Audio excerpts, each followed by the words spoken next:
नमस्कार, आप देख रहे हैं के न्यूज। मैं हूं आपके साथ सुनी चौहान। वक्त हो गया है हमारे खास कार्यक्रम जनहित का। उत्तर प्रदेश में विकास प्राधिकरणों की मनमानी का खेल थमने का नाम नहीं ले रहा है। शायद यही वजह है कि मानकों की अनदेखी करने वाले बिल्डर्स पर कोई अंकुश नहीं लग पा रहा। अभी ताजा मामला लखनऊ से सामने आ रहा है। आर्यनगर जोन 6 का है ये मामला, जहां अलाया अपार्टमेंट की 2 मंजिला इमारत ताश के पत्तों की तरह भरभरा कर ढह गई, जिसकी चपेट में आसपास के कई और मकान भी आकर क्षतिग्रस्त हो गए। हालांकि इस हादसे में किसी प्रकार की कोई जनहानि की खबर सामने नहीं आ रही है। आपको बता दें कि 1 साल पूर्व 27 जनवरी 2023 को भी अलाया अपार्टमेंट की एक और बिल्डिंग जमींदोज हो गई थी और ये जनवरी का महीना यानी कि शुरुआती दौर, और एक बार फिर से ये हादसा दोहराता हुआ नजर आ रहा है, जिसमें 3 लोगों की जान गई थी अगर पिछली 23 जनवरी का जिक्र किया जाए। लेकिन कुछ दिन हंगामे और बवाल के बाद मामले को दबा दिया गया। बिल्डर के खिलाफ भी कोई ठोस कार्रवाई नहीं हुई। शायद यही वजह है कि एक बार फिर उसने मानक विहीन बिल्डिंग को तान दिया, जबकि जांच में अलाया अपार्टमेंट के ढहने की वजह भारी भरकम ड्रिल मशीनों से बेसमेंट में हो रही खुदाई सामने आई है, जिसकी वजह से बिल्डिंग गिरी। जांच कमेटी से जुड़े एक अधिकारी ने शुरुआती जांच के बाद ये खुलासा किया है। फिलहाल मलबे की जांच भी जारी है और इससे बिल्डिंग में इस्तेमाल निर्माण सामग्री की गुणवत्ता का भी पता चलेगा। अब सवाल ये उठता है कि कैसे बिना साठगांठ किए बिल्डर्स ऐसे बिल्डिंगों को तान सकते हैं, जबकि प्राधिकरण के एई और जेई की नजर क्षेत्र में हो रहे नए निर्माणों पर हमेशा रहती है और ऐसे में तो बिल्डर्स से ज्यादा दोषी तो जिम्मेदार हैं। अगर उन पर कार्रवाई हो तो शायद ऐसे बिल्डर्स पर अंकुश लग सकता है। इस हादसे से अंदाजा लगाया जा सकता है कि अगर बिल्डिंग में परिवार रह रहे होते तो ये हादसा कितने बड़े हादसे में तब्दील हो सकता था। ऐसे हादसे अक्सर सरकार की कार्यशैली पर सीधे सवाल खड़ा करते हैं। इसको लेकर खासकर अगर सरकार का जिक्र करें तो सरकार को खास कदम उठाने ही होंगे और पहले ही हादसे से सबक लेना चाहिए और सख्ती बरतनी चाहिए ताकि ऐसे हादसे दोहराए ना। और इस हादसे के बाद आपको बता दें कि कई जो रह रहे थे, जिन्हें खाली कराया गया इस बिल्डिंग से, उनका सामान दब गया, जिसको लेकर नाराजगी भी लोगों ने जताई है।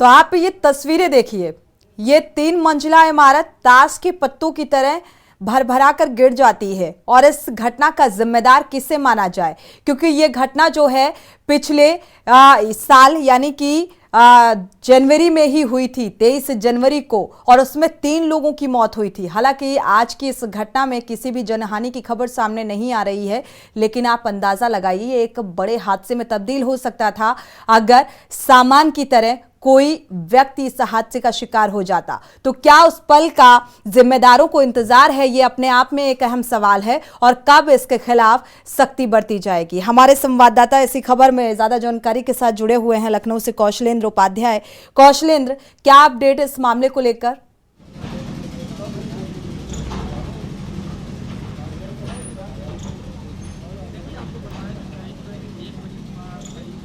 कौशलेंद्र, निर्माणाधीन बिल्डिंग गिरी थी और सुबह ही जो है जब बिल्डिंग टेढ़ी हुई थी तो यहाँ क्या स्थानीय लोग जो है वो पुलिस को सूचना दिए थे, तो पुलिस आके वहाँ पे एक किराएदार रहते थे, उसमें जो है उनको जो है बाहर निकाल लिए गए थे। लेकिन 1 बजे के बाद एक बिल्डिंग धराशायी हो गई, जिसमें आप देखेंगे उसके बाद नगर निगम के अफसर यहाँ पहुंचे, नगर आयुक्त यहाँ पहुंचे, उन्होंने देखा, पूरी स्थिति को देखा। उसके बाद परिवार जो है यहाँ पे मुआवजे की मांग करने लगा कि हमें जो है मुआवजा चाहिए, क्योंकि हम यहाँ से करीब 70 साल से रह रहे हैं, हमारी ये दूसरी तीसरी पीढ़ी है। और उसके बाद जो यहाँ मकान बनाने वाले जिनके थे, और 2 सगे भाइयों का मकान, एक बगल में मकान पूरा कंप्लीट हो गया था और एक दूसरा मकान जो निर्माणाधीन था, वो दोनों मकान एक साथ ही गिर गए। और उसमें न कोई जानकारी ये थी कि क्या नक्शा पास हुआ क्या नहीं, क्योंकि एलडीए के अफसर एक अपर सचिव यहाँ पे आए और जब मीडिया को देखे यहाँ से भागने लगे। उसके बाद कोई भी कौशलेंद्र, अधिकारी क्या LDA का यहाँ अभी तक, कर्मचारी क्योंकि कई घंटे का वक्त बीत चुका है, क्या अभी तक वजह स्पष्ट हो सकी है? हालांकि वजह ये निकलकर सामने आ रही कि भारी भरकम ड्रिल मशीन चलाई जा रही थी, खुदाई की जा रही थी, जिसकी वजह से ये इमारत ढही और इसके आसपास से जो सटे हुए मकान थे वो भी क्षतिग्रस्त हुए हैं।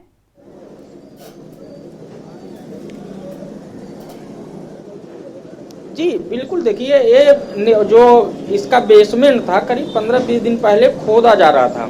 लोगों ने विरोध किया था कि या तो खोदिए, इसका निर्माण करवा लीजिए, लेकिन काम रुक गया था जी। उसके बाद क्या हुआ कि जब निर्माणाधीन मकान में अगर बेसमेंट जैसे खोद या पिलर कमजोर थे तो अचानक से जो है, जैसे होता है कि अब जहां भी पानी का दबाव या जैसे भी रहा हो, वो बिल्डिंग हाथ सुबह ही कल बता रहे थे शाम को ही थोड़ा सा मलबा उलबा कहीं गिरा था जो है, तो लोगों को शक हो गया था कि मतलब कुछ हादसा होने, लेकिन लोग ये समझे हो सकता है कोई आदमी हो, मलबा गिरा हो, लेकिन अचानक से आज जब गैप उस बिल्डिंग में हुआ उसके बाद लोगों ने देखा तो तुरंत पुलिस को बुलाया, पुलिस ने उस मकान को खाली करवा लिया। अगर पुलिस यहाँ मौके पर न पहुंच के मकान खाली करवा लेती तो वो परिवार पूरी तरह से जो है आज जरूर जान हानि की जो है वो शिकार हो जाते हैं। लेकिन जो बेसमेंट की खुदाई चल रही थी उसको फिर रोक दिया गया था, उसमें कोई काम भी नहीं किया गया था, क्योंकि अगर कोई ये जो इलाका है आर्य नगर का, ये बेसमेंट ये इस पास इलाके में जो है अगर आपको बेसमेंट का काम करो तो उसके लिए नक्शा पास करो, यहाँ कोई ऐसी जानकारी नहीं थी, क्योंकि अगर ऐसी कोई जानकारी होती तो LDA के लोग जरूर आके सफाई देते हैं। लेकिन उस मकान का, और 3 मंजिला मकान किस तरह से बना, 3 स्लेब पड़ी, वो किस तरह से हुआ, ये LDA के अफसर अभी तक कोई भी जो है जब मतलब कोई भी जवाब देने के लिए तैयार नहीं हुए हैं। तो इसका जिम्मेदार किसे माना जाए? LDA के जो अधिकारी हैं वो अभी इस हादसे को लेकर उनकी कोई जवाबदेही सामने नहीं आ रही है। अगर इस हादसे में, क्योंकि देखा आपने नगर आयुक्त से भी बात की, बातचीत के दौरान क्या कुछ निकलकर कौशलेंद्र सामने आया, क्योंकि जो परिवार यहाँ पर रह रहे थे उनका काफी हद तक जो सामान है कहा जा रहा है इस इमारत में दब गया, रेस्क्यू किया गया, क्या उस सामान को निकाल लिया गया अब तक? कौशलेंद्र, देखिए क्योंकि ये पूरी सरासर यहाँ पे जो गलती है वो पूरी LDA, क्योंकि LDA की निगरानी में अगर कार्य हो रहा है तो LDA के अफसरों को चाहिए था कहाँ कितना काम हुआ है। बिल्कुल। पहली बात तो 3 मंजिला इमारत बनी कैसे, ये सबसे बड़ा सवाल है। उसके बाद जो है बेसमेंट की खुदाई जो हुई थी आखिर में कैसे हुई थी इसकी भी कोई जानकारी नहीं है। और जो परिवार बगल के मकान में जो रह रहा था, अगर वो उसका परिवार का जैसे पुलिस आई मकान खाली करवा ली, अगर खाली न करवाई तो आज बड़ा हादसा हो सकता था उस परिवार के साथ जो है। और उसके सभी सामान जो है वो टूट गए हैं, वो सब अंदर दब गए हैं। आप अभी देख लीजिए नगर निगम सिर्फ मलबा हटाने का काम कर रहा है। आप देख सकते हैं कि यहाँ पे दो JCB, एक उस तरफ लगी हुई है, एक इस तरफ लगी है, उस मलबे को जो है काम हटाने का काम किया जा रहा है। और अगर आप यहाँ देखेंगे तो ये जो रोड है बहुत ही चौड़ी रोड भी, मतलब ऐसे नहीं पर्याप्त नाली में, तो भी गाड़ी आने जाने के लिए एक पर्याप्त साधन है जिससे। और नगर निगम के जो अफसर हैं, नगर आयुक्त जैसे बताया कि हमारे अंडर में कंस्ट्रक्शन का कोई काम यहाँ पे नहीं हुआ है, क्योंकि नगर निगम का सिर्फ एक काम है उनकी जो सड़कें हैं, जो नालियां हैं, उनको जो है वो पूरा देखते हैं। अगर उनका रास्ता रूट अगर बाधित होगा तो आप देखेंगे कि उनको आना ही पड़ेगा, तो उनका काम इसीलिए तो कम से कम आके यहाँ पे जो रोड जाम हुआ है, पूरा रोड जो मलबा पूरे रोड पे आ गया है, उसको खाली करवा के कम से कम यहाँ पे आवागमन शुरू हो जाए। जो गलियों में नालियों में जो मलबे गए हैं कम से कम वो साफ हो जाए। और जो क्षतिग्रस्त हुआ है, जो चीजें नगर निगम के अंदर जैसे स्ट्रीट लाइट है, तमाम इस चीजें हैं, वो सब चीजों को जो है मतलब देखते हुए नगर निगम यहाँ अपने करवाई। और जो परिवार रह रहा था उस परिवार को नगर आयुक्त ने महोदय ने बताया कि हम उस परिवार को LDA दफ्तर भेज दिए हैं, वहां जाके बात करेंगे। उसके लिए मकान की कोई व्यवस्था, बिजनौर में कौन एक LDA का मकान है वो जो है वहां पे देखने के लिए भेजा गया, वहां पे जाके देखेंगे। अगर वहां रहना हो तो परिवार को वहीं शिफ्ट कर दिया जाएगा। चलिए, बेहतर है, लेकिन क्या वो मानक विहीन नहीं होगी बिल्डिंग? क्या वो मकान मानक विहीन नहीं होगा? और सबसे अहम सवाल ये कि इसमें जो सटे हुए मकान थे कौशलेंद्र, वो भी क्षतिग्रस्त हुए हैं। लगभग कितने मकान हैं जो क्षतिग्रस्त हुए हैं? क्या उनकी भरपाई कैसे की जाएगी? क्या उन्होंने मुआवजे की मांग की, उसके लिए कोई आश्वासन मिला जिम्मेदारों की तरफ से? जी बिल्कुल, मुआवजे के लिए वो लोग बात किए, जो उनका नुकसान हुआ उसके पूरे, क्योंकि एक FIR होगी, FIR के ही आधार पर जिनका जिनका नुकसान हुआ वो अपना जो है पूरा डिटेल देंगे। अब बगल में जो मकान रह रहे थे, जो छत से हम लोग दिखा रहे थे कि देखिए पूरा छत के ऊपर, हालांकि उनकी बिल्डिंग कोई क्रैक नहीं, लेकिन बाहर का जो बरामदा जो होता है, जो एक पार्क टाइप का था, वो पूरी दीवार उनकी स्कूटी टूट गई है, क्योंकि मलबा आके उनके ही उस पे गिरा जो है। अब वहाँ पे अच्छा हुआ कि उनके घर पे बच्चे थे, वो बताने लगे, मतलब एकदम बताते हुए भावुक हो गए कि अगर हो सकता है कि मेरा बच्चा बाहर खेल रहा होता तो ये हादसे का शिकार हो जाता, लेकिन बस यही था कि कम से कम बच्चे जो है अंदर थे, कोई जानकारी। और कहें जब अचानक से बिल्डिंग गिरी, और वो भी एक साथ दो मकान, वो भी 3-3 मंजिले का अगर गिर जाए तो करीब 10-15 मिनट तक तो यहाँ की पब्लिक समझ ही नहीं पाई कि हुआ क्या है।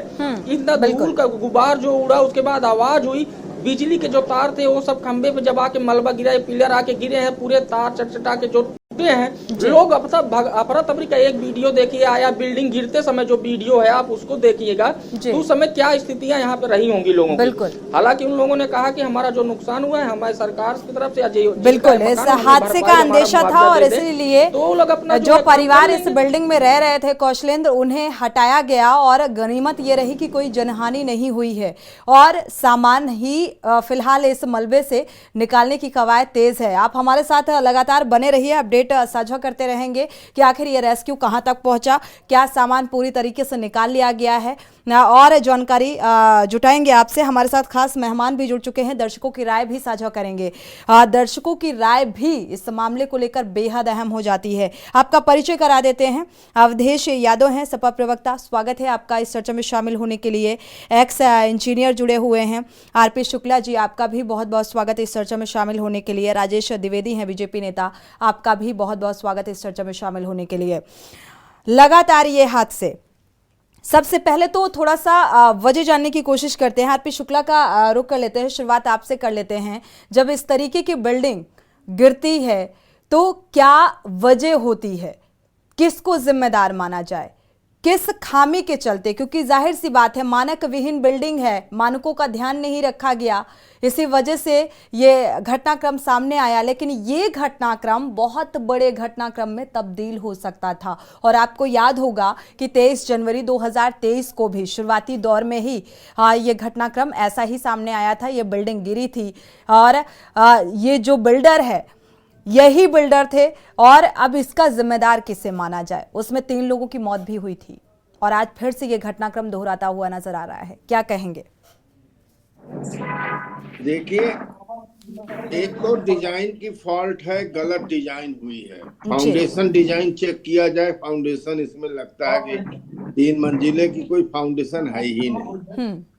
दूसरा मटेरियल भी फॉल्ट लग रहा है। और जहां तक जिम्मेदारी का मामला बात है, वो पहला बात तो वो ठेकेदार और बिल्डर जो बिल्डिंग बना रहा है जी, वो जिम्मेदार है, उसको तुरंत उठा के जेल भेज दीजिए, और जमानत बाद में होती रहेगी।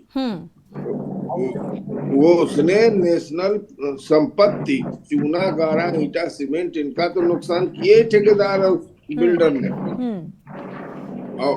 और दूसरा डिजाइनर जो उनका है वो गुनाहगार है। तीसरा LDA का जो सुपरविजन स्टाफ है, जो जेई अवैध निर्माणों को चेक करता है, और जो जोनल अफसर साहब बड़े बड़े, यहाँ अब पहले LDA में एक PCS अफसर नहीं होते थे, अब 1 दर्जन PCS बैठे हैं। वो जो इंजीनियरों का काम था वो PCS साहब देख रहे हैं जी। तो वो क्या टेक्निकल चेक कर रहे हैं, अब उन्हीं से पूछिए। बिल्कुल, ये घटनाएं होती हैं, होती रहेंगी, और हम आप ऐसे टीवी पर 2-3 दिन चला देंगे, अखबार में छप जाएगा, बात खत्म हो जाएगी, कुछ नहीं होता, फाइल दाखिल दफ्तर हो जाती है। और योगी जी की सरकार में यह आश्चर्य हो रहा है कि ऐसी तभी तो इस मुद्दे को अपना उठाया ये जो गया विधि है, राजधानी तभी में कर आरपी रहे जी हैं। इस मुद्दे को इसीलिए उठाया गया है क्योंकि योगी जी की सरकार है, सत्ताधारी दल बड़ा बड़ा बोर्ड लगाते हैं ऐसे बिल्डिंगों में, तो क्या उनको नहीं कदम उठाने चाहिए, सख्ती नहीं बरतनी चाहिए ताकि ये हादसे ना दोहराएं? ये एक बड़ा सवाल सरकार से भी है कि आखिर कब वो कदम उठाए जाएंगे ताकि मानक विहीन नहीं, मानक लेस ये बिल्डिंग निर्माण हो और ऐसी जनहानि या इस तरीके की कोई घटनाक्रम सामने ना आए जैसा कि ये हादसा सामने आ रहा है। अगर किसी व्यक्ति की इस हादसे में जान चली जाती तो ये अपने आप में एक बड़ा हादसा हो जाता। बड़ा हादसा इसलिए नहीं कहेंगे कि गनीमत ये रही कि समय रहते उन परिवारों को बाहर निकाल दिया गया, सुरक्षित हैं, लेकिन नाराजगी है इस हादसे से क्योंकि उनका एक बड़ा नुकसान हुआ है। किसी के पैसे, किसी के जेवर वो दब चुके हैं। हालांकि रेस्क्यू लगातार जारी है। हमारे संवाददाता भी घटनास्थल से जुड़े हुए हैं जो ग्राउंड जीरो से रिपोर्ट साझा कर रहे हैं। हमारे साथ अवधेश यादव भी जुड़े हुए हैं। अवधेश जी, ये घटनाक्रम किसको जिम्मेदार बता रहा है?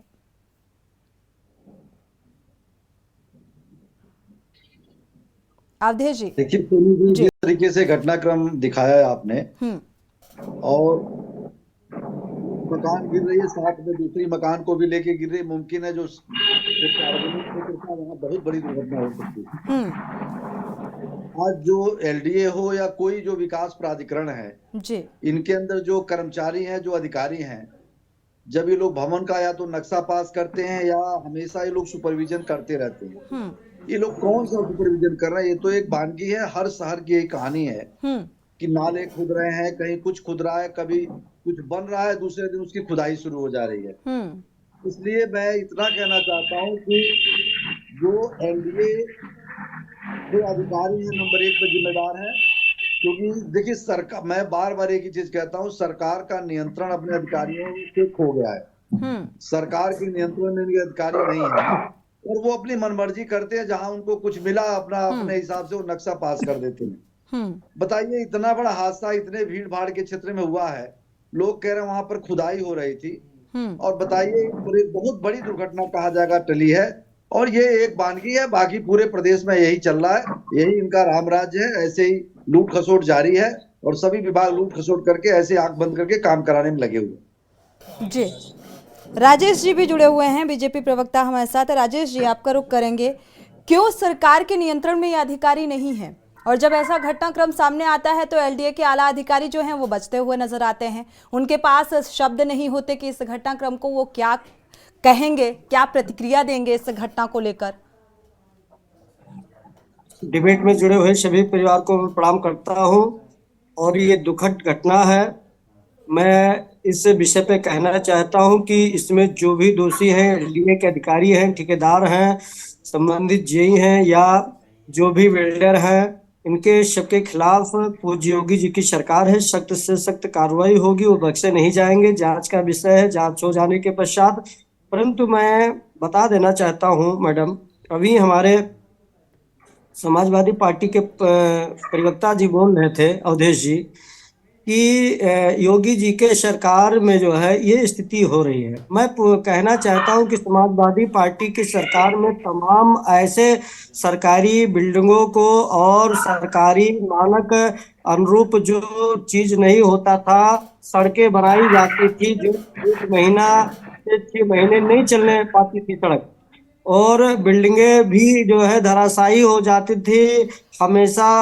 ठीक है राजेश जी, ठीक है, पूर्ववर्ती सरकारों के कार्यकाल में बिल्डिंगें धराशायी हो जाती थी, तो आप उस छवि को, उस छाप को, उस दागदार तस्वीर को बेदाग करना चाहते हैं, या मौजूदा वक्त में सत्ता बीजेपी की है, भारतीय जनता पार्टी की है, तो उसकी छवि को बेहतर बनाना चाहते हैं? कवायद क्या है, मंशा क्या है? मैडम, मैंने स्पष्ट शब्दों में कहा कि जो भी दोषी एलडीए के अधिकारी हो, जेई हो, संबंधित ठेकेदार हो, गलत तरीके से पिछले साल जो घटनाक्रम हुआ 23 जनवरी 2023 को, राजेश जी, जो घटनाक्रम हुआ, क्या उसको लेकर कोई जांच पड़ताल हुई? क्या 3 लोगों की जो जान गई थी उस हादसे में, न जाने कितने लोग घायल हुए थे, उस हादसे को लेकर क्या जांच पड़ताल हुई? कितने लोगों को सलाखों के पीछे डाला गया, कितने बिल्डर्स के खिलाफ कार्रवाई की गई। और ऐसे मामलों में जब कोई बिल्डिंग तैयार की जाती है, जेई से लेकर एई से लेकर एलडीए के आला अधिकारियों की सबकी पैनी नजर रहती है। किसके खिलाफ क्या कार्रवाई हुई? 1 साल का वक्त बीत गया और आज 2024 यानी कि जनवरी का शुरुआती महीना और फिर से ये हादसा दोहरा जाता है। कब होगी कार्रवाई? यह अपने आप में एक बड़ा सवाल बनता जा रहा है। और ये सिर्फ कह देना कि जांच होगी और कार्रवाई होगी, ये मुझे लगता है आश्वासन तक ही सीमित रह गया है। इसी बीच एक दर्शक जुड़े हुए हैं, उनकी राय साझा कर लेते हैं। मेरठ से उमेश जैन जी जुड़े हुए हैं, स्वागत है आपका, अपनी राय साझा कर सकते हैं। हाँ जी, नमस्ते मैडम जी हाँ, मैं ये कहना चाह रहा था कि जो प्राधिकरण है उत्तर प्रदेश में, जी प्राधिकरण के अधिकारी और बिल्डर जो है इनकी मिली भगत से ये ऐसे काम होते हैं, क्योंकि ये सीमेंट कम लगाते हैं, रेत ज्यादा लगाते हैं, कमीशन खोरी और भ्रष्टाचार की वजह से ये सब काम हो रहे हैं, जिसकी वजह से ये बिल्डिंगें गिर रही हैं और इन पर किसी प्रकार की कोई कार्रवाई नहीं होती। बिल्कुल, इन अधिकारियों को पर जांच का शुक्रिया आश्वासन उमेश जी, दिया जाता है। शुक्रिया हमारे साथ जुड़ने के लिए और अपनी राय साझा करने के लिए। वाकई देखा जाए तो प्राधिकरण और जो बिल्डर्स हैं उनकी मिली भगत है, जिसका ये नतीजा जो है सामने आ रहा है, जिसको लेकर हम चर्चा कर रहे हैं। और दर्शकों की राय बेहद महत्वपूर्ण हो जाती है ऐसे हादसों को लेकर, ऐसे घटनाक्रम को लेकर, कि आखिर कब तक लोग जान हथेली में रखकर ऐसे बिल्डिंग्स में रहने को मजबूर होते रहेंगे और आखिर कब जिम्मेदार जागेंगे। जी राजेश जी, इसी बीच एक दर्शक और जुड़ चुके हैं, गिरीश शुक्ला जी, स्वागत है आपका, अपनी राय साझा कर सकते हैं। हम ये बताना चाहते हैं कि मोदी सरकार को ये समझना चाहिए कि कितना निर्माण कार्य एक साथ देश में हो सकता है और उसका सुपरविजन करने के लिए उनके डिपार्टमेंटों में कितने स्टाफ उन्होंने लगा रखे हैं। क्या कोई एक मनुष्य पूरे शहर का अवलोकन कर सकता है? या इतने इतने बड़े क्षेत्र जहाँ हजारों लाखों मकान बन रहे हैं, कोई भी व्यक्ति उसका सुपरविजन नहीं कर सकता है। ये जो मनमाने तरीके से विकास की अंधी दौड़ बता करके इस देश में जो कार्य कराया जा रहा है कमीशन खोरी के लिए, और जितने भी काम ठेके पे जितनी बिल्डिंगें बन रही हैं सिविल में, चाहे वो प्राइवेट किसी घर हो चाहे कुछ भी हो, जो ठेके पे बन रही है उसमें कमीशन खोरी मटेरियल में बहुत होती है और हर चीज में होती है, चोरी चमारी सब होती है। मालिक के पास इतना ही नहीं कि वो मकान बेच सके अपना। सरकार की जो व्यवस्थाएं हैं सरकार को नियंत्रण में लानी चाहिए। सीमेंट का उत्पादन कितना है, बिल्कुल, अब वक्त आ गया है कि सरकार को भी सख्ती और कड़े कदम उठाने चाहिए। शुक्रिया हमारे साथ जुड़ने के लिए और ये राय साझा करने के लिए। जाहिर सी बात है, विकास की अंधी दौड़, ये लाइन बहुत समझने की जरूरत है। वक्त एक छोटे से ब्रेक का है, लौटेंगे जब।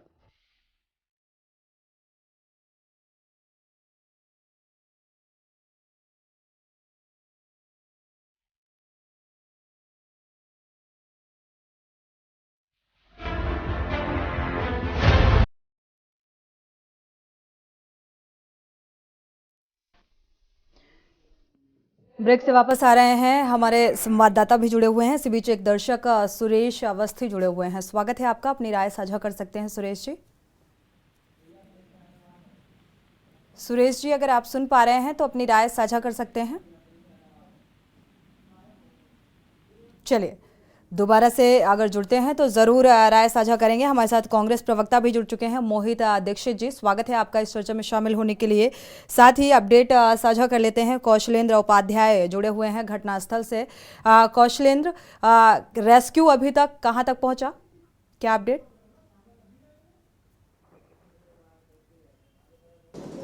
जी बिल्कुल, देखिए अभी रेस्क्यू की बात करिए तो अभी सिर्फ मलबा हटाने का काम, क्योंकि जो रोड पूरा जाम हो गया है कि यहाँ पब्लिक जो अगल बगल में जिसके मकान है वो क्योंकि पास इलाका है, यहाँ पे अगर देखेंगे अच्छे मकान पुरानी जो है मकान आपको यहाँ दिख जाएंगे।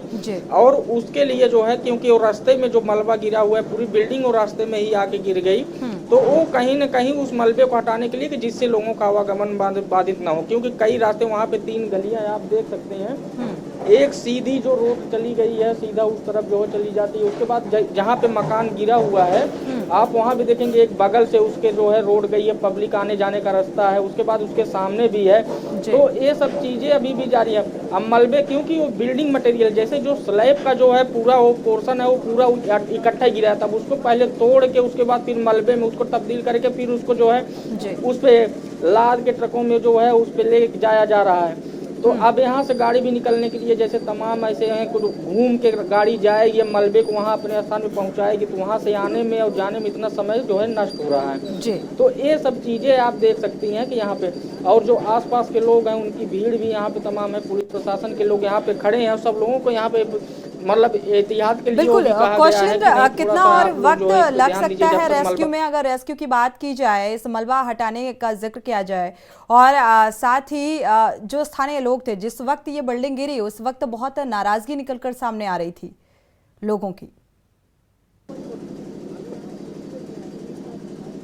जी बिल्कुल, देखिए अगर करीब देखा जाए अभी जिस तरह से मलबा भी हटाने का, कम से कम अभी यहाँ करीब 12 बजे रात तक वो मलबा जब हटेगा तब जाके रोड शुरू हो पाएगी, क्योंकि उस मलबे को तोड़ना, उस स्लैब पूरा आके एकदम रोड पे आके गिरा हुआ है। अब वो 12 बजे रात से पहले तो यहाँ तो आवागमन शुरू नहीं होगा।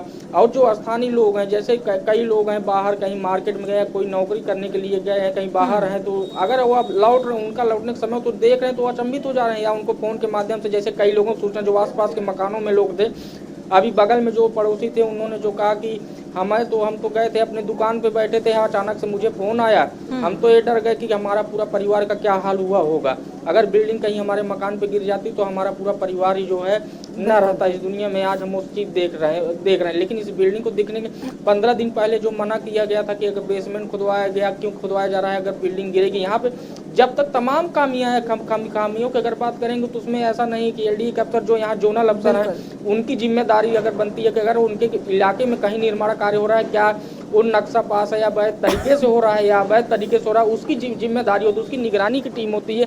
लेकिन जब कोई यहाँ देखने नहीं आएगा और लोग दबी जुबान में कोई और चीज भी बता रहे हैं, बिल्कुल उनका जिम्मेदारी लेने को ये जिम्मेदार तैयार नहीं है। कौशलेंद्र, खबर पर नजर बनाए रखिएगा, जिम्मेदारों से बात करने की भी कोशिश कीजिएगा। शुक्रिया इस तमाम जानकारी को साझा करने के लिए। हमारे साथ मोहित दीक्षित, कांग्रेस प्रवक्ता भी जुड़ चुके हैं, प्रतिक्रिया ले लेते हैं। मोहित दीक्षित, ये जो घटनाक्रम सामने आ रहा है, ये जो बिल्डिंग धराशायी हो गई, आपने देखा एक बड़ा हादसा हो सकता था, हालांकि किसी भी जनहानि की खबर नहीं है, लेकिन ये हादसा बहुत कुछ बयां कर रहा है। इस हादसे का जिम्मेदार किसे माना जाए, क्या कहेंगे? नहीं, निस्संदेह ये हादसा बहुत ही दर्दनाक है और इस तरीके के हादसे की एक बड़ी लंबी फेहरिस्त है।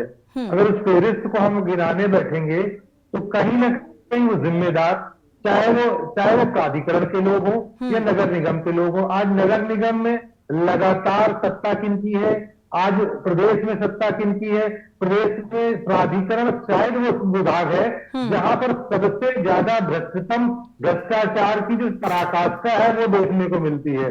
आज सारे मलाईदार पोस्ट मलाई देकर के उन पर नियुक्तियां होती है और उस मलाई की भरपाई किस तरीके से कमीशन खोरी और घूसखोरी से उस मलाई की भरपाई करते हैं। तो आज इन मलाईदार पदों पर बैठे हुए लोगों को ये देखने की चेष्टा करने की जगह है कि आज उनके लिए जनमानस की जान कितनी कीमती है। आज जनमानस किस तरीके से आज मृत्यु, अच्छा हुआ ईश्वर की कृपा से कोई मृत्यु, जैसे आपने बताया, अभी तक नहीं हुई है, लेकिन इनके लिए मृत्यु कतई कोई मायने नहीं रखती है। इनको केवल इनकी जेबें भरनी चाहिए। आज भ्रष्टाचार की अगर हम देखें तो पराकाष्ठा होगी अगर आप कोई भी काम लेकर के इन भ्रष्टाचार तो आप बार बार, ठीक है राजेश जी आते हैं, बात पूरी हो जाने दीजिए। कि किस प्रकार से जो है 400 करोड़ रुपए से ज्यादा झारखंड में आपके राज्यसभा सांसद के पास में गिना गया। आप जैसी पार्टी से भ्रष्टाचार 1947 से लेकर के देश की आजादी के पश्चात आज तक भ्रष्टाचार ही ने किया। आपने जीप घोटाला यूपी से निकलकर राजेश जी झारखंड पहुंच गए आप, यूपी से निकलकर झारखंड पहुंच गए आप, लेकिन इन हादसों पर लगाम कब लगेगी इसका जिक्र करेंगे? मैंने नहीं देखा। मैंने पहले इस वीडियो में बेटा कहा बेहतर माफी मैंने नहीं देखा। जनता आप जैसा पार्टी के बेहतर आदमी सभी मैंने नहीं मुख्यमंत्री देखा। पूज्य योगी एक एक करके। बेहतर आदमी मैंने नहीं देखा। जो भी अपने घर में अंधेरा है, खिलाफ पार्टी से अपने कड़ी घर में कार्रवाई की अंधेरा जाएगी, है। पीड़ित परिवार को न्याय मिलेगा मैडम। ठीक है, आप राजेश जी। बेहतर आदमी मैंने नहीं देखा। राजेश जी ठीक है, बात पूरी हो जाने दीजिए, इसके बाद आप जवाब दीजिएगा। एक एक करके बोलेंगे तो बेहतर रहेगा। अधिकरण के है, जो भी है, जो बिल्डर्स के ठेकेदार हो, बक्से नहीं जाएंगे मैडम। लेकिन हंसे तो सूप हंसे, ये चलनी क्या हंसे जो कांग्रेस की पार्टियों के द्वारा हमेशा जो है भ्रष्टाचार फैलाने का काम किया, इसीलिए जनता ने इनको नकार करके जो है दूर फेंकने का काम किया। राहुल गांधी जी जो है उस पर कोई बयान नहीं देते कि यार धीरज साहनी किस प्रकार से जो है 400 करोड़ पकड़ा गया। राजेश जी, क्या आपको लगता है ये राजनीति करने का मुद्दा है? मैं दीक्षित जी से पूछना चाहता हूँ कि डिबेट में बैठ राजेश जी, आप सवाल बाद में पूछिएगा, आप यहाँ भी विपक्ष से सवाल पूछेंगे। राजेश जी ये बताइए, क्या ये राजनीति करने का मुद्दा है? आपको लगता है कि इस मुद्दे पर राजनीति करनी चाहिए? और आप उत्तर प्रदेश से निकलकर झारखंड पहुंच गए। यहाँ पे अगर आपकी सत्ता है, सबसे अगर इस लिहाज से भी देखेंगे तो सबसे ज्यादा सीटें उत्तर प्रदेश की हैं। मैंने इस चीज को शब्द पहले ही कह दिया और होनी भी चाहिए, ऐसे अधिकारियों पे लगाम लगेगी। लेकिन अब भ्रष्टाचार के बारे में ये बताएंगे जो 400 करोड़ का भ्रष्टाचार फैला हो, जो जीप का घोटाला फैला हो, जो क्या दूरसंचार का घोटाला किए हो, जो यूरिया घोटाला किए हो, जो सड़कों का घोटाला किए हो। समाजवादी पार्टी तो एक इन लोगों का एक साथी था, किस गाड़ी में लगा हो सपा का झंडा, उसमें बैठा पार्टी का गुंडा। ये सब लोग जो है ये टीवी चैनलों पे बैठ करके माला पूर्व सरकारों की गीत गाएंगे तो ये गलत है। ठीक है राजेश जी, लेकिन भ्रष्टाचार के आरोप तो आप पर भी लग रहे हैं ना। और अगर भ्रष्टाचार नहीं है, अगर भ्रष्टाचार नहीं है, सुन लीजिए, अगर भ्रष्टाचार नहीं है राजेश जी, तो आखिर ये मनमानी, ये हाथ से ये बिल्डिंग ऐसे मानक विहीन तरीके से कब तक ये निर्माण होता रहेगा और कब तक ये गिरती रहेंगी? कब सख्ती बरती जाएगी? कब कार्रवाई होगी? सिंह ने चलाया, माननीय राजनाथ सिंह ने चलाया और माननीय राम प्रकाश गुप्ता जी ने चलाया। मैडम मैं कह रहा हूँ कि कोई भी व्यक्ति जो है नहीं ला सकता। ये समाजवादी पार्टी में ये बताइए जो दलितों का मुखिया होने का जो है कहते हैं, बहन जी के साथ में ये क्या किया, ये बताने के लिए पार्टी में कांग्रेस के लोग जो है, जो बहन जी के गेस्ट हाउस में जो है जिस करने का काम किया था, पूज्य बाबा साहब को मानने के बजाय उनके सेवकों के ऊपर अरे चुप कराइए। क्या समाजवादी पार्टी ठीक है राजेश जी, आप बहुत दूर निकल गए। इतना दूर जाने की जरूरत नहीं है। राजनीति में सब कुछ जायज है, ये पता है। किसी भी चीज को कब कहां कैसे मुद्दा बना दिया जाए और मुद्दा बनाकर उसे भुनाया जाए, ये बहुत राजनीति का है। राजनीतिक पार्टियां आम इंसान को बस इस राजनीति में कुचलने का काम कर रही हैं। आम जनमानस की कोई परवाह नजर नहीं आ रही राजनीतिक दलों को, ये बात तो साफ है। लेकिन ठीक है, राजनीति में ये सारी चीजें जायज हैं वो एक तरफ, लेकिन आपने कहा कि इसमें जांच होगी, कार्रवाई होगी। कब होगी कार्रवाई, ये बताइए जरा। भ्रष्टाचार फैलाने का लोग नहीं मानेंगे। ठीक है, किस बेशर्मी से मुंह चला रहे हैं आप, बोलने दिए नहीं, किसी को बोलने नहीं दे रहे, वो आप बंद भी नहीं कर पा रहे उनके लिए, पूरी बात भी नहीं आने दे रहे। पता नहीं क्या कितना बड़ा इनको वो लग रहा है।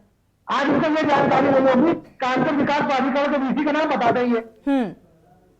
मोहित जी आप अपनी बात को पूरा कर लीजिए। नहीं, ये भारतीय जनता पार्टी के प्रवक्ता जो कार्रवाई की बात करते हैं, बताइए कानपुर में वीसी का कौन खाली पड़ा है प्राधिकरण के? और आज सरकार कोई पड़ी है। जवाब दीजिए राजेश जी, इस बात का जवाब दीजिएगा। बताइए ना, कोई जानकारी नहीं, आवाज आएगी भी नहीं आपको?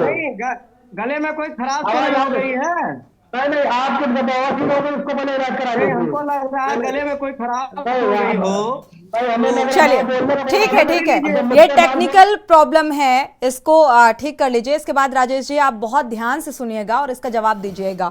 और कब होगी कार्रवाई, इसका सभी को इंतजार भी है कि आखिर कब लगाम लगेगी। ये एक तरीके का बिना साठगांठ की ये संभव नहीं होता है और कब तक ये प्राधिकरणों की मनमानी चलती रहेगी। हमारे साथ इसी बीच एक दर्शक जुड़ चुके हैं, सुरेश अवस्थी जी, स्वागत है आपका, अपनी राय साझा कर सकते हैं। और कब होगी कार्रवाई, इसका सभी को इंतजार भी है कि आखिर कब लगाम सुरेश जी। हाँ जी जी हाँ सोनी जी, मैं ये कहना चाहता हूँ।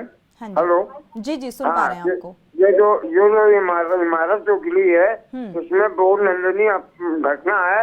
इसमें तो शासन और प्रशासन को चाहिए, जो केडीए उपाध्यक्ष हैं, पीसी महोदय हैं, उनको शासन स्तर से जांच करानी चाहिए।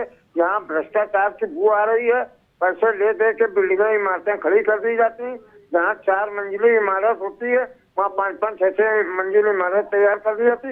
इसमें एक घटना होने की संभावना रहती है। अधिकारी अपनी जेब भरने के लिए घूमते रहते हैं। ऐसे में इनके ऊपर कठोर कार्रवाई करना चाहिए शासन प्रशासन को। बिल्कुल, शुक्रिया हमारे साथ जुड़ने के लिए और ये राय साझा करने के लिए। ये एकदम साफ है कि कैसे साठगांठ से, कैसे भ्रष्टाचार में जो जिम्मेदार हैं वो लिप्त होते हैं और कैसे एक बिल्डिंग का निर्माण किया जाता है जो कि मानक विहीन होता है। और तस्वीरें फिर इस तरीके से सामने आती हैं जिस पर हम चर्चा कर रहे होते हैं और इसको लेकर सरकार को वाकई सख्ती बरतने की जरूरत है। हमारे साथ लगातार एक्स इंजीनियर भी जुड़े हुए हैं, आरपी शुक्ला जी का रुख कर लेते हैं एक बार। आरपी शुक्ला जी, आपने देखा होगा जब, हालांकि आपने इस बात का जिक्र किया कि डिजाइन सही तरीके से नहीं की गई, बहुत सारी वजहें आपने बताई, लेकिन जेई से लेकर एई तक और जितने भी जिम्मेदार एलडीए के आला अफसर तक, सब जोनल अधिकारी, सबकी नजर होती है जब इस तरीके की बिल्डिंग का निर्माण हो रहा होता है। और फिर भी मानक विहीन, धांधली, बिना साठगांठ के ये कैसे संभव हो जाता है। और अगर ये पता है कि ये साठगांठ से ये सारी चीजें, निर्माणाधीन बिल्डिंग का निर्माण इस तरीके से निर्माण कराया जाता है जो कि मानक विहीन तरीके से, फिर भी कोई कार्रवाई प्रशासनिक स्तर पर नहीं होती, ना शासन स्तर से कोई मॉनिटरिंग होती है। साहब यही ताजुब है, ये ताजुब है कि mister DS Mishra ji chief secretary हैं, योगी जी हमारे मुख्यमंत्री हैं और राजधानी में एक घटना घट रही है। ये बहुत बड़ा ताजुब की बात है। ये सब सख्त प्रशासक हैं, ये कैसे ऐसा हो रहा है, ये निश्चित कहीं न कहीं, और जो गड़बड़ी है सामने है। आप लोग जो बोल रहे हैं, ये अवधेश बोल रहे हैं या मोहित बोल रहे हैं, सही बोल रहे हैं। ऐसा नहीं, सामने तो तस्वीर आपकी बता रही है, परंतु अब इसको आप लोग चलाइए। अब एक दिन आप चला देंगी, दूसरे दिन चुप। यही नहीं, ऐसी तस्वीरों को लेकर देखा जाए तो के न्यूज लगातार सवाल उठाता है। जहां पर अनदेखी होती है, जहां पर आम जनता से जुड़ा हुआ मुद्दा होता है, उसे हम बखूबी चलाते हैं और दिखाते हैं। खाली पड़ा है।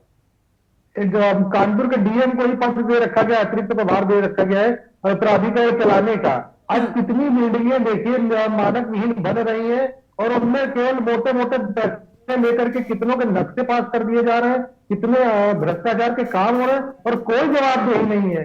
क्योंकि वो पद ही इतनी मलाईदार पद है कि मलाई लेकर के आते हैं और उसकी वसूली करने के लिए वो मलाई के लिए किसी भी भ्रष्टाचार के किसी भी स्तर पर जा चले जाते हैं। तो उनको ना मानकों का डर रहता है, ना मनुष्य की जान की खतरा उनको चिंता रहती आते है। हैं आरपी शुक्ला रहती है विकास कार्यों के नाम। ठीक है मोहित जी आपके पास आएंगे तो आप अपनी बात को पूरा करिएगा। आरपी शुक्ला जी कुछ कहना चाह रहे हैं जी। मैडम, 1973 में विकास प्राधिकरणों का गठन हुआ था जी, और उसका उद्देश्य यह था कि सुनियोजित विकास किया जाए और हुआ भी। ऐसा नहीं, नगरों में शहरों का अच्छा विकास, सुनियोजित विकास हुआ। अब प्राधिकरणों के पास कोई जमीन नहीं बची है और जमीन न होने से ये टक्कामारी हो रही है और इनका जो सृजन का उद्देश्य था वो समाप्त हो गया। अब जो 12वीं अनुसूची का संविधान का संशोधन हुआ है, अब प्राधिकरणों को तत्काल तुरंत नगर निगमों में संविलीन कर देना चाहिए। यह प्राधिकरण के अर्बन प्लानिंग डेवलपमेंट एक्ट नगर में निगम भी की लिखा कार्यशैली हुआ। तो वैसे ही सवालों के घेरे में है। आरपी शुक्ला जी, आप तो जानते नहीं, हैं नगर निगम की कोई कार्यशैली सवाल नहीं। पूरी तरीके से भ्रष्ट अरे है। हमारी बात आप नहीं समझ रही हैं। जी इनके सृजन का जो उद्देश्य था अपराधिकरणों के, जी वो पूर्ण हो गया। अब ये कुछ नहीं कर पा रहे हैं। तो नगर और संविधान का संशोधन भी हो चुका है कि अब ऐसे को नगर निगमों में संविलीन कर दीजिए, तो बंद करिए विकास प्राधिकरणों जी को, बिल्कुल। नगर निगम में संविलीन कर दीजिए। अब वो ना हटाइए। एक्ट कह रहा है कि इनका अब कोई काम नहीं रह गया, इन्हें बंद करिए। बिल्कुल, ऐसे प्राधिकरणों को बंद कर देना चाहिए, लेकिन बावजूद इसके पूरे ऐसे प्राधिकरण नहीं, पूरे आज हो आप संविधान आपका अभी चेंज किया है आपने, तो संविधान की 12वीं अनुसूची में आप कह रहे हैं कि ये शक्तियां नगर निगमों को जाएंगी, तो भेजिए, आप हटाइए, प्राधिकरणों को बंद करिए। लेकिन फिर बिल्कुल एक्ट अगर ये कह रहा है तो फिर इसे बंद कर देना चाहिए, लेकिन क्यों नहीं बंद किया जा रहा है ये? जी, कई प्रांतों ने कर दिया है। महाराष्ट्र में लागू हो गया है, केरला में लागू हो गया है, तमिलनाडु में लागू हो गया है, आपने इसे गुजरात में लागू कर दिया है। जी। तो आप यहाँ क्यों नहीं इस प्रांत में भी लागू करिए, बंद करिए इन्हें। अवधेश यादव जी, आरपी शुक्ला जी की बात से इत्तेफाक रखते हैं, बंद कर देना चाहिए, लेकिन फिर भी बंद नहीं हो रहा है। देखिए, आरपी शुक्ला जी उस विभाग से रहे हैं, कुछ उनको अनुभव होगा, लेकिन हम इस नहीं, ये सरकार से फैक्ट क्या है, ये उम्मीद फैक्ट करें है जो सोनी वो जी? बता रहे हैं। जो सरकार प्रमुख चीफ सेक्रेटरी जिस सरकार के पास ना हो, एक ही चीफ सेक्रेटरी के बाद जो सरकार के पास अपना परमानेंट का डीजीपी ना हो, और जो सरकार अयोध्या जैसी जगह पर भ्रष्टाचार में, जमीन घोटाले में डूबी हो, और ऐसी सरकार हर नगर निगम की स्थिति जो शुक्ला जी ने बताई सच बात है।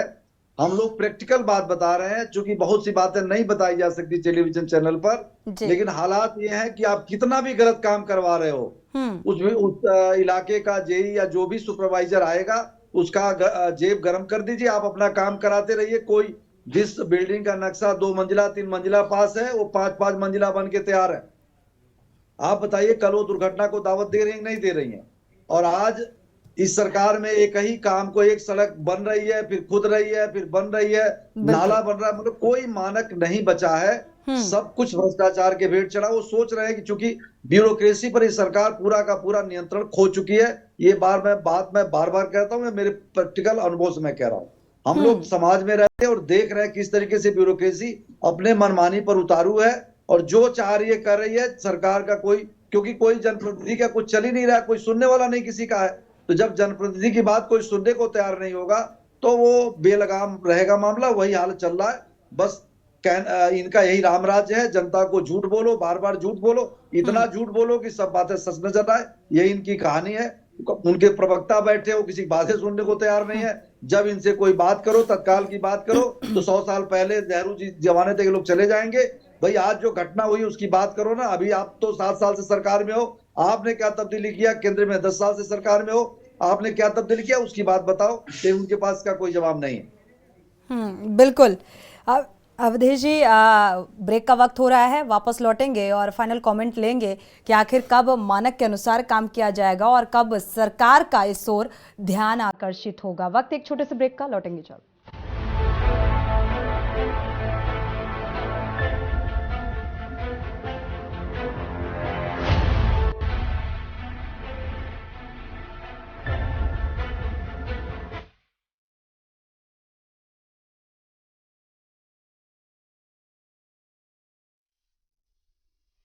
ब्रेक से वापस आ रहे हैं। लगातार हम चर्चा कर रहे हैं क्योंकि मानक विहीन तरीके से बिल्डिंग निर्माण किया जाता है, और जब इस तरीके की हादसे की तस्वीर सामने आती है तो जो जिम्मेदार हैं उनका कोई भी रिएक्शन निकलकर सामने नहीं आता। हमारे साथ लगातार कांग्रेस प्रवक्ता और सपा प्रवक्ता जुड़े हुए हैं। मोहित दीक्षित जी का रुख कर लेते हैं। मोहित जी, फाइनल कमेंट आपका ले लेते हैं इस घटना को लेकर। क्या लगता है, अब जिम्मेदारों के खिलाफ कार्रवाई होगी? देखिए, जिम्मेदारों के खिलाफ अगर कार्रवाइयां हो रही होती तो ये घटनाएं कतई नहीं हो रही होती। हम आप आज सुरक्षित होते आम जनमानस जो इन मकानों को लेता है, अपने जीवन की पूंजी लगाता है, वो पैसे लगा करके रहने के लिए, जीवन यापन के लिए लेता है, वो नहीं उसको फिक्र होती, उसके जीवन की फिक्र करते हुए उनके जीवन की कोई फिक्र नहीं है जिम्मेदारों को। अगर इन जिम्मेदारों को फिक्र हो जाए, इन पे कार्रवाइयां होने लग जाए, तो हम आप आज सुरक्षित रहे, हमारा जनमानस सुरक्षित होकर इन मकानों की जो जर्जर होते जा रहे हैं मकान, इनकी देखभाल हो, जो नए मकान मानक विहीन बड़े बड़े पूंजीपति बिल्डर बनाते जा रहे हैं, इन पर रोक लगे, उनके ऊपर नकेल कसी जाए, जिससे हमारे जो रहने लायक जो मकान है वो मजबूत दे सके, इंफ्रास्ट्रक्चर एक मजबूत इंफ्रास्ट्रक्चर बना सके। जो बड़े बड़े पूंजीपति अपने घरों को मजबूत बनाते हैं, इन गरीबों की झोपड़ियां, इन गरीबों के आशियाने, जो आम जनमानस के आशियाने हैं, वो भी मजबूत बने, उनकी सुख सुविधाओं को भी ध्यान दिया जाए। आज आप कई प्राधिकरणों में जाइए, मैं कानपुर प्राधिकरण की बात करता हूँ, यहाँ वाइस चांसलर के पद खाली पड़े, बड़े बड़े जिम्मेदारों के पद खाली पड़े। क्यों? क्योंकि मलाईदार पदों के लिए मलाइयों की जरूरत पड़ती है। जो ऊपर विभाग में मलाई दे करके आता है, वो नीचे मलाई नीचे खाता है करके। तो कहीं ना कहीं हमारे हिस्से के जो जिम्मेदारी लोग हैं, कि हमारे हिस्से की सुख सुविधाओं से उन मलाइयों अपने जेब भरने के काम करते हैं। तो इन बिल्कुल शुरुआत ही यहीं से हो जाती है, और जाहिर सी बात है जब शुरुआत ही ऐसी होगी, आगाज ही ऐसा होगा, तो अंजाम कैसा होगा ये सभी अंदाजा लगा सकते हैं। शुक्रिया आप सभी मेहमानों का इस चर्चा में शामिल होने के लिए। समय इजाजत नहीं देता कि चर्चा को आगे बढ़ाए। आप सभी मेहमानों का बहुत बहुत शुक्रिया समय देने के लिए। लेकिन सवाल यही है कि आखिर कब कार्रवाई होगी, क्योंकि सवाल सरकार की मंशा को लेकर नहीं है, सवाल उन जिम्मेदारों की कार्यशैली को लेकर है जो अपनी जिम्मेदारी को बखूबी नहीं निभाते हैं। योजनाएं तो चला दी जाती हैं, लेकिन वो योजनाएं धरातल तक पहुंचते पहुंचते पूरी तरीके से धराशायी हो जाती हैं, जैसे कि ये इमारत हुई जिसको लेकर हम चर्चा कर रहे थे। इसी के साथ जनहित में फिलहाल बस इतना ही। आगे खबरों के लिए आप देखते रहिए के न्यूज़ इंडिया।